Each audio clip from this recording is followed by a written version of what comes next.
butcher dito sa aming shop dito sa bansang Middle East. Huwag kayo mag-alala kung natatakot kayo na hindi kayo marunong mag-deboning. Kasi nga, pag nandito kayo, tuturuan naman kayo mga kabutcher.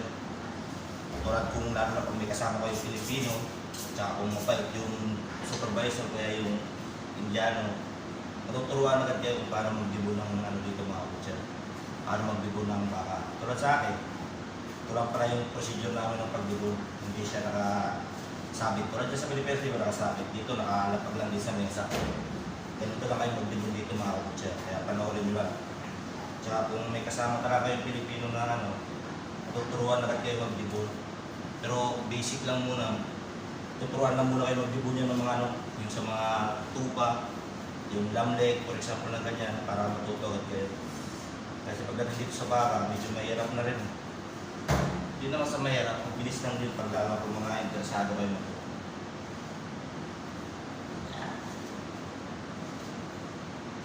Kaya, mga nanonood dyan sa mga ko, tsaka sa mga yung mga nag-message sa akin na baboy lang alam nila, wala silang alam sa kami, wala alam sa tupa. Walang problema yung mga kabutcher sa pagdating naman nyo dito.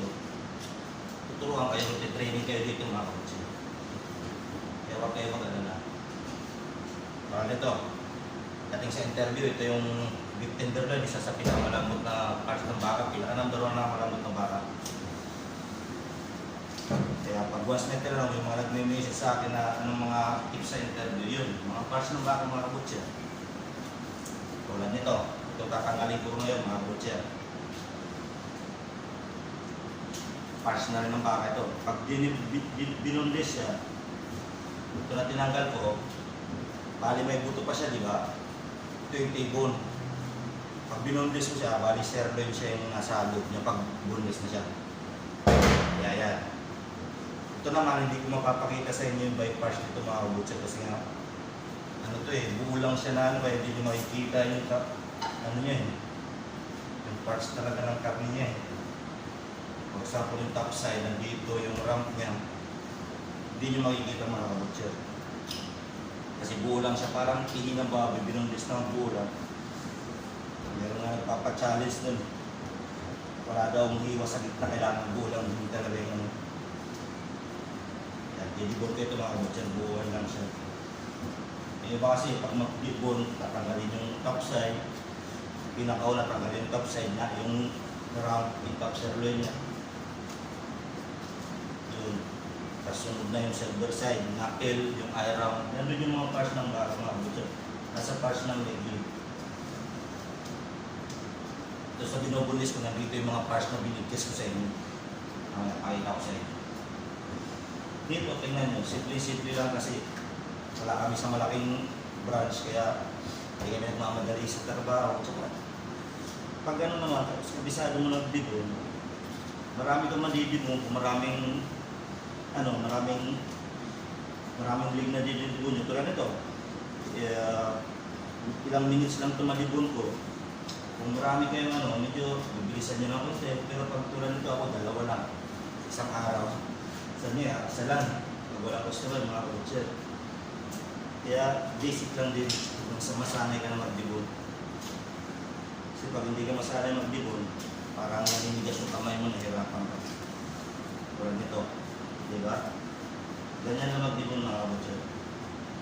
Dito lang matras yung hirap tanggalin ko lang. Yan. Tapos susunod ko na ito, itong pinaka-top round, natawag na round na namin ito dito. Top sirloin doon siya nakalagay sa New Zealand. Nakaback yung pack siya, ito na parts na ito. Bali kung nag-debone lang tulad yung mga bansang Europe, by parts na isa-isa na siya. Ito tingnan nyo, buo pa rin siya na i-debone ko. Pakita ko. Bali, pakita ko sa inyo itong dapat itong shock bonin, nakita nyo itong shock na may buto. Dapat ibubukod na yan. Ito. Dito yung joint ng tunan. Dahil sa hindi kami nag-debone na nakakapit pa rin siya dito.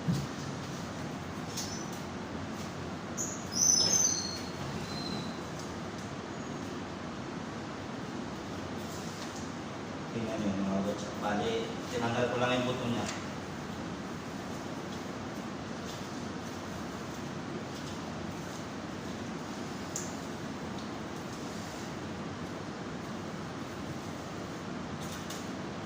Kita nyo yan.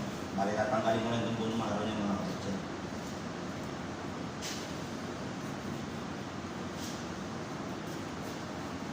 Yan, bali, ito lang tinanggal ko.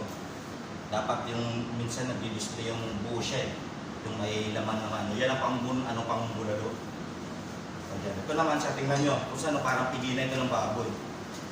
Bali, didibun nga siya. Ito yung top side nandito na parts eh. Tapos ito yung nakil dito yung top round yung ano niya, round niya. Pakita ko sa inyo. Bali, buo pa rin ito siya. Ganito lang kayo mag-dibon dito na siya. Dito yung ano, yung iron and top round niya.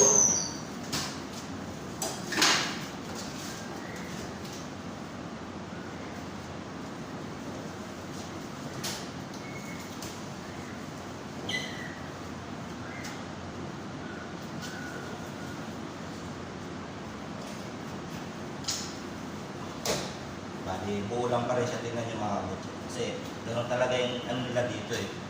Ganito yung strategy ng pagdibon nila dito. Kasi i-stack ko namin sa loob eh. Kita nyo yan, ito. Kita nyo ito yung bone marrow niya, sarap sa bulalo. Ito naman, tingnan nyo. Nandito yung mga parts ng mga binigkas ko sa inyo. Ito yung shank na boneless. Ito yung round stick knuckle. Ito pala dito. Ito yung top side pala. Ito yung rump. Tapos nandito sa gitna yung silver side tsaka yung ano niya. Kaya yung mga binigkas ko sa inyo nasa mga parts ng leg yan, nasa parts ng paa. Para yung mga shoulder blade kasi nasa may shoulder yun, tsaka yung ribeye, tsaka yung ano. Hanggang dito na mga butcher, sana may natutunan kayo. God bless.